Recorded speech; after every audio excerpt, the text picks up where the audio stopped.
Hello everyone, मेरे YouTube channel में आप सबका स्वागत है। मैं हूं दुर्गा बघेल और मेरे चैनल का नाम भी दुर्गा बघेल।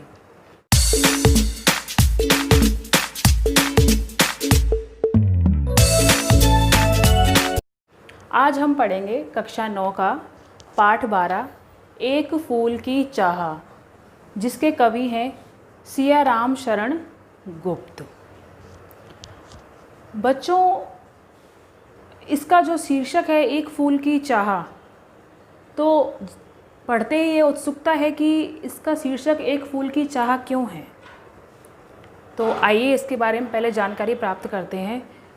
प्रस्तुत पाठ एक सामाजिक समस्या पर केंद्रित है।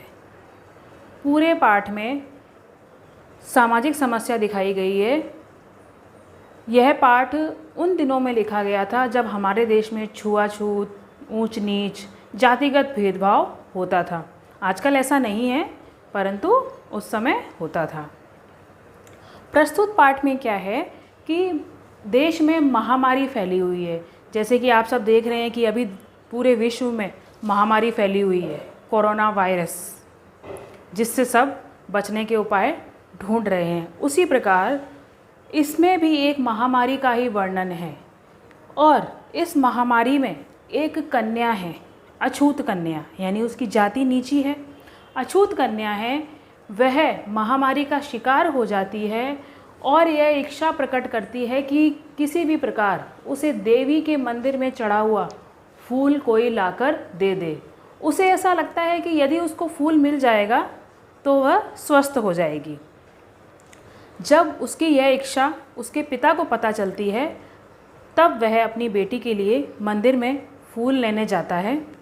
और लेकिन मंदिर में फूल लेने जाने पर आपको पता है कि उस समय नीची जाति के लोगों को मंदिर में नहीं जाने दिया जाता था, लेकिन फिर भी वह मंदिर में फूल लेने जाता है और यह कोशिश करता है कि किसी भी प्रकार माता के चरणों में से एक फूल लाकर वो अपनी बेटी को दे दे। वह मंदिर जाता है, वहाँ पर देखता है कि बहुत से लोग पूजा पाठ कर रहे हैं, परंतु फिर भी वह जैसे तैसे फूल प्राप्त कर लेता है।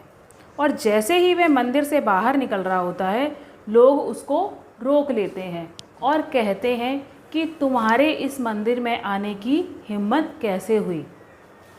तब वह कहता है कि भगवान के मंदिर में किस प्रकार का भेदभाव, परंतु लोग उसकी एक नहीं सुनते, उसके साथ मारपीट करते हैं। मारपीट उस लड़की के पिता के साथ करते हैं और उसको 7 दिन का कारावास दे देते हैं।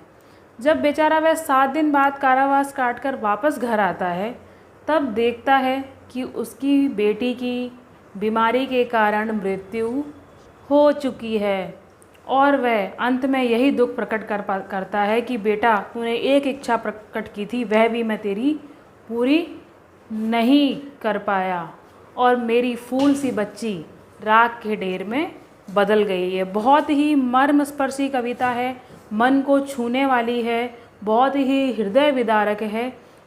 इसको सुनकर ऐसा लगता है कि वास्तव में समाज में क्या ऐसा भी हो सकता है।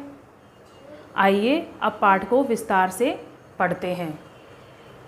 कविता का पहला पद है, उद्वेलित कर अश्रु राशियाँ, हृदय चिताएं धधका कर, महामारी प्रचंड हो फैल रही थी इधर उधर, क्षीण कंठ मृत वत्साओं का करुण रुदन दुर्दांत नितांत, भरे हुए था निज कृश रव में, हाहाकार अपार अशांत। आइए पहले इसके शब्द के अर्थों पर जानकारी ले लेते हैं। उद्वेलित का मतलब होता है भावनाओं में डूबकर, यानी भाव विहल होना। अश्रु राशियाँ यानी आंसुओं की धारा, लगातार आंसू बहते रहना।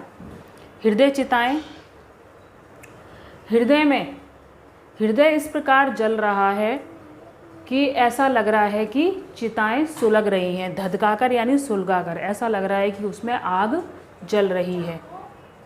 मृत वर्षाओं का मतलब होता है जिसका बच्चा मर गया है। करुण रुदन, करुण रुदन का अर्थ होता है दया उत्पन्न करने वाला। दुर्दांत, दुर्दांत का अर्थ होता है हृदय विदारक, यानी ऐसे दृश्य जिनको देखकर हमारा हृदय दुख से पीड़ित हो जाए, या फिर भयंकर। कृश रव का अर्थ होता है, कृश का अर्थ होता है धीमी यानी कमज़ोर, और रव यानी आवाज़ या शोर, धीमा शोर भी कह सकते हैं या धीमी आवाज़ भी कह सकते हैं। उद्वेलित कर अश्रु राशियाँ, प्रस्तुत पंक्तियों में कवि ने जो महामारी फैली हुई है उसके बारे में बताया है और पीड़ित लोग उससे किस प्रकार दुखी हो रहे हैं उसका वर्णन किया है। उद्वेलित कर अश्रु राशियाँ, यहाँ पर कवि कह रहे हैं कि जो महामारी फैल रही है उससे पीड़ित लोग बहुत ही भाव विहल हो गए हैं, यानी भावनाओं में डूब गए हैं। भावना कैसी? दुख की, और उनकी आँखों से आंसुओं की धारा बह रही है। हृदय चिताएं धधका कर, और उनका जो हृदय है वो चिता के समान जल रहा है, सुलग रहा है। महामारी प्रचंड हो फैल रही थी इधर उधर। कवि कह रहे हैं कि चारों तरफ महामारी फैल रही थी, भयानक रूप में फैल रही थी, और उससे जो पीड़ित लोग थे वो बहुत ही ज़्यादा दुखी हो रहे थे, उनके आंसू नहीं रुक रहे थे और वो बहुत ही ज़्यादा व्याकुल हो रहे थे। क्षीण कंठ मृतवत्साओं का, आगे कवि कहते हैं कि मृतवत्साओं जिनका बच्चा मर गया हो, उस महामारी में जिसने अपना बच्चा खो दिया हो, उनके कंठ क्षीण यानी कि उनके जो कंठ थे उनसे भी आवाज़ नहीं निकल रही थी, यानी जो महिलाएं थी उनके कंठ जो हैं वो इतना रो चुकी थी कि अब उनके कंठ से रोने की आवाज़ नहीं आ रही थी, बहुत ही कम आवाज़ आ रही थी। करुण रुदन दुर्दांत निदांत, करुण रुदंत यानी उनका जो दया उत्पन्न करने वाला रोना था, यानी जिसको देखकर हमारे मन में करुणा उत्पन्न होती है, उनका रोना ऐसा था। दुर्दांत निदंत जो बहुत ही भयंकर था, अर्थात हृदय विदारक था। वो चिल्लाकर नहीं रो रही थी, लेकिन जो कम आवाज़ में भी वह रो रही थी वो हृदय को चीर देने वाला रुदन था। भरे हुए था निज कृश रव में हाहाकार अपार निशांत, आगे कवि कहते हैं कि उनके निज यानी अपने, उनके हृदय में कृश रव यानी उनकी जो धीमी आवाज़ थी, जो रोने की धीमी आवाज़ थी, उसके अंदर भी एक हृदय विदारक दुख भरा हुआ था। हाहाकार अपार अशांत, जिसने चारों ओर के वातावरण में हाहाकार मचा रखा था, अर्थात चारों तरफ अशांति का वातावरण छा गया था। इन पंक्तियों के द्वारा कवि यही समझाना चाहते हैं कि महामारी ने इतना बड़े स्तर पर रूप ले लिया है कि कोई भी व्यक्ति उससे बच नहीं पा रहा है। धीरे धीरे सब उसका शिकार होते जा रहे हैं और चारों तरफ बहुत ही भयंकर वातावरण उत्पन्न हो गया है और लोगों के अंदर चिंता का भाव जागृत हो गया है कि किस प्रकार इस बीमारी से बचा जाए। ये आगे पढ़ते हैं। कविता की आगे की पंक्तियों में बहुत रोकता था सुखिया को, न जा खेलने को बाहर, नहीं खेलना रुकता उसका, नहीं ठहरती वह पलवर। मेरा हृदय कांप उठता था, बाहर गई निहार उसे, यही मनाता था कि बचा लूँ किसी भांति इस बार उसे। कवि आगे कहते हैं कि यहाँ पर अब उस बच्ची का वर्णन है जो महामारी का शिकार हो जाती है और इसका जो पिता है वह देवी माँ का फूल लाता है। तो यहाँ पर ये जो सुखिया है ये एक बच्ची का नाम है। सुखिया का पिता कहता है कि मैं उसे बहुत रोकता था कि बाहर खेलने मत जा, ना जा खेलने को बाहर, नहीं खेलना, नहीं खेलना रुकता उसका। लेकिन उसका खेलना रुकता ही नहीं था, क्योंकि बच्चे जो होते हैं वो खेलने के बहुत शौकीन होते हैं और जल्दी से मानते भी नहीं हैं। तो सुखिया भी छोटी बच्ची थी और पिता की बात को टाल देती थी और महामारी से अनजान थी। नहीं ठहरती वह पल भर, वह पल भर यानी क्षण भर, थोड़ी देर भी घर में नहीं टिकती थी। खेलने के लिए हर समय बाहर ही भागती रहती थी। मेरा हृदय कांप उठता था। आगे सुखिया के पिता अपने मन का दुख प्रकट करते हैं कि जब वह बाहर खेलने जाती थी तो उनका हृदय इस डर से कांप उठता था कि कहीं मेरी बेटी महामारी का शिकार ना हो जाए, क्योंकि इस दुनिया में उनकी बेटी के अलावा उनका कोई भी नहीं था। बाहर गई निहार उसे, यही मनाता था कि बचा लूं किसी भांति इस बार उसे। जब वह बाहर खेलने जाती थी तब उनके पिता उसे बाहर देखने भी जाते थे और मन में यही सोचते थे कि किसी भी प्रकार जो महामारी आई है उससे मैं अपनी बेटी की रक्षा कर लूं, कि किसी भी प्रकार किसी भांति, यानी मुझे कुछ भी करना पड़े लेकिन मैं मेरी बेटी को इस महामारी से बचा लूं। क्योंकि सुखिया के पिता के मन में हर समय यही डर समाया रहता था कि कहीं मेरी बेटी इस महामारी का शिकार ना हो जाए। आगे की पंक्तियां पढ़ते हैं। सुखिया के पिता कह रहे हैं कि भीतर जो डर रहा छिपाए, कि मैं अपने मन के भीतर ये डर छिपा रखा था कि कहीं मेरी बेटी इस महामारी का शिकार न हो जाए। हाय वह बाहर आया, जो मेरे मन के अंदर डर था वह सामने निकलकर बाहर आ गया। एक दिवस सुखिया के तनु को, एक दिन क्या हुआ, सुबह सुबह सुखिया का शरीर गर्म था। ताप तप्त मैंने पाया, ताप तप्त यानी बुखार से गर्म। सुखिया के पिता कह रहे हैं कि एक दिन ऐसा हुआ कि सुखिया को बहुत ही तेज बुखार आया। ज्वर में विहल हो बोली वह बुखार से पीड़ित थी, बहुत दुखी थी। विहल यानी दुखी भाव से सुखिया ने अपने पिता को कहा, क्या जानूं किस डर से डर। पता नहीं सुखिया किस बात से डर रही थी, या फिर आने वाले पल से वह अज्ञान नहीं थी। वह जान चुकी थी कि शायद वह बचेगी नहीं।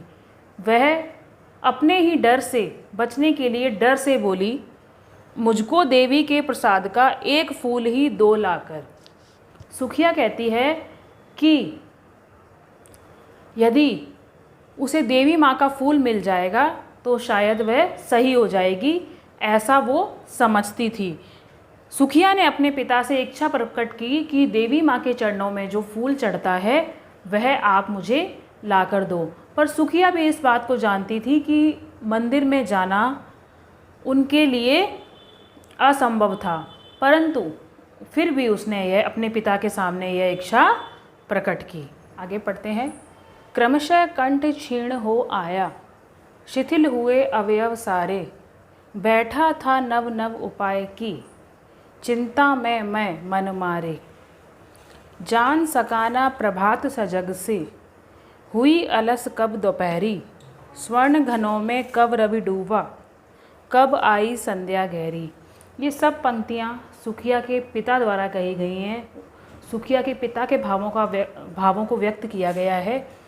सुखिया के पिता कह रहे हैं कि सुखिया का कब कंठ क्षीण हो आया, यानी उसके कंठ से कब आवाज़ निकलना बंद हो गई, यह उनको पता ही नहीं चला। वह इतना बीमार हो गई थी कि उसके कंठ से अब आवाज़ आनी भी बंद हो गई है। वह बहुत ज़्यादा बीमार हो गई है। शिथिल हुए अवयव सारे, और उसके शरीर के सारे अंग ढीले पड़ गए हैं, यानी कि उन अंगों में बिल्कुल भी जान नहीं रही है। बैठा था नव नव उपाय की। सुखिया के पिता कहते हैं कि मैं हर वक्त उसको बचाने के लिए नए नए उपाय करता रहता था कि किस प्रकार मैं उसकी जान को बचा सकूं। चिंता में मैं मन मारे, परंतु कोई भी कार्य सफल नहीं हो पा रहा था। जितने भी मैं उपाय कर रहा था वह सभी निरर्थक साबित हो रहे थे और मैं केवल मन मारकर ही बैठ सका, इसके अलावा मैं कुछ भी ना कर पाया। जान सकाना प्रभात सजग से, प्रभात सजग का अर्थ होता है चहल पहल से भरी सुबह। सुखिया के पिता कहते हैं कि वह इतनी बीमार थी और वह उसकी चिंता में इतना डूबा हुआ था कि उसको पता ही नहीं चल रहा था कि कब चहल पहल से भरी सुबह हो गई है, हुई अलस कब दोपहरी, कब आलस से भरी दोपहरी बीत गई है, उसको समय का पता ही नहीं चल रहा था। स्वर्ण घनों में कब रवि डूबा, रवि का अर्थ होता है सूर्य। सुखिया के पिता कहते हैं और उन्हें यह भी पता नहीं चल रहा था कि कब सुनहरी घटाओं में बादल डूब गया है, अर्थात संध्या हो गई है। कब आई संध्या गहरी। यहाँ पर सुखिया के पिता की मनोभावना व्यक्त की गई है कि उन्हें समय का पता नहीं चल रहा था। वह अपनी बेटी की बीमारी से इतने ज़्यादा दुखी थे कि कब सुबह हुई है, कब दोपहर हुई है और कब शाम हो गई है, उनको समय का पता ही नहीं चल रहा था। अर्थात सुखिया के पिता हर समय चिंता में डूबे रहते थे, तब यह स्थिति उत्पन्न हो गई थी। आगे की पंक्तियाँ पढ़ते हैं। सभी ओर दिखलाई दी बस अंधकार की ही छाया, छोटी सी बच्ची को ग्रसने कितना बड़ा तिमिर आया। ऊपर विस्तृत महाकाश में जलते से अंगारों से झुलसी सी जाती थी आँखें जगमग जगते तारों से। आगे सुखिया के पिता ने अपनी मनोभावना व्यक्त करते हुए कहा है कि सुखिया के पिता को बस चारों ओर अंधकार ही अंधकार दिखाई देता था, क्योंकि उनकी जो बेटी थी सुखिया, उसको इतनी तेज़ बुखार था कि सुखिया का पिता इतनी चिंता में डूबा हुआ था कि अंधकार के अलावा उन्हें कुछ भी दिखाई नहीं दे रहा था। छोटी सी बच्ची को ग्रसने कितना बड़ा तिमिर आया। तिमिर का अर्थ होता है अंधेरा। आगे सुखिया के पिता कहते हैं कि इस छोटी सी बच्ची को ग्रसने के लिए कितना बड़ा अंधकार आया है।